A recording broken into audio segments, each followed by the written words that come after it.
Le sermon sur la montagne ne nous déclare pas pourvu que vous fassiez tout ce qui est juste et tout ira bien.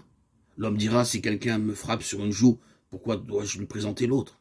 Assurément, j'aurais fait preuve de beaucoup de retenue si je supporte cette première offense sans riposter. Cependant, Dieu déclare autre chose. Si on vous frappe sur une joue et que vous baissiez seulement la tête pour partir, vous découvrirez que la vie intérieure ne sera pas satisfaite. Il n'y aura de satisfaction intérieure que lorsque vous tendrez l'autre joue à celui qui vous aura frappé. Si vous le faites, ce sera la preuve qu'il n'y a aucune animosité dans votre cœur. C'est la manière d'agir de la vie. Nombreux sont ceux qui disent que Matthieu 5,7 c'est trop difficile, que c'est au-delà de nos possibilités. Je reconnais qu'il en est ainsi. C'est une impossibilité. Mais voici la question. Vous avez une vie intérieure et cette vie vous enseigne qu'à moins de satisfaire les demandes du sermon sur la montagne, vous ne découvrirez pas le repos. Tout cela peut se résumer en quelques mots. Marchons-nous sur l'autorité de la vie ou selon le principe du bien et du mal? Parfois, un frère se conduit très mal. Vous avez le sentiment qu'il faudrait le reprendre et l'exhorter sérieusement. Vous décidez donc à aller le voir chez lui. Oui, vous devez être franc avec lui. C'est tout à fait juste car il est dans l'erreur. Voici donc sur le pas de sa porte, vous levez votre bras pour sonner. Sur le point d'appuyer sur la sonnette, votre bras retombe sans force le long du corps.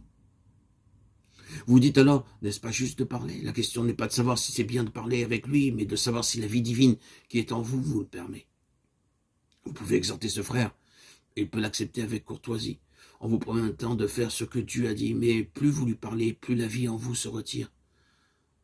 De retour à la maison, vous devez admettre devant le Seigneur que vous avez mal agi. La plénitude de la vie doit être une réalité intérieure, et non un sentiment charnel, une émotion qui n'est pas de Dieu, une volonté qui n'est pas de Dieu. Un jour, j'ai rencontré un frère dans le besoin. Il était extrêmement pauvre et il ne pouvait être aidé que par personne autour de lui. Alors j'ai pensé, je dois certainement faire quelque chose pour lui. À ce moment-là, je n'avais moi-même rien en abondance et c'est en faisant des sacrifices que je me suis décidé à l'aider. J'aurais dû être rempli de joie quand je suis parti avec cet argent qui m'était nécessaire. Mais c'est le contraire qui s'est produit. Je me suis senti sans vie et une voix m'a dit dans mon cœur, tu ne marches pas selon la vie, tu fais cela sur la base de la bonté naturelle et tu réponds à un besoin humain. Dieu ne vous a-t-il jamais dit cela à vous?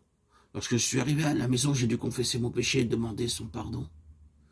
Frères et sœurs bien-aimés en Christ, permettez-moi de redire que toute notre conduite doit être déterminée non par le bien et le mal, mais par la vie intérieure. Si vous agissez en dehors des attentes de cette vie, même si c'est ce que vous faites est bon, vous verrez face à la désapprobation divine. Nous devons faire la différence entre la vie et la mort. Si ce que j'ai fait a sapé ma vie intérieure, même si l'action peut être qualifiée de bonne, je dois reconnaître mon péché devant Dieu et chercher son pardon. Dans 1 Corinthiens 4,4, Paul dit « Car je ne me sens coupable de rien, mais ce n'est pas pour cela que je suis justifié. Celui qui me juge, c'est le Seigneur. » Il est facile de faire la distinction entre le bien et le mal, mais Paul ne fut pas gouverné par ce principe. Même quand il n'avait pas conscience d'avoir mal agi, il n'osait pas affirmer qu'il était sans reproche. Il reconnaissait que le Seigneur était son juge. Un jour, nous comparaîtrons devant le tribunal de Christ pour être jugés. Maintenant, c'est sa vie qui est en nous et qui juge nos voies. Paul a déclaré dans 1 Corinthiens 5,7, nous marchons par la foi et non par la vue.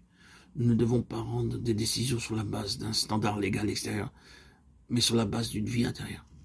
C'est une réalité que le Seigneur Jésus demeure dans le croyant et qu'il exprime sans cesse en nous ce qu'il est.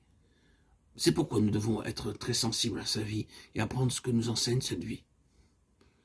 Il y aura un grand changement dans nos vies le jour où nous ne serons plus gouvernés par le principe du bien et du mal, mais uniquement par le principe de la vie.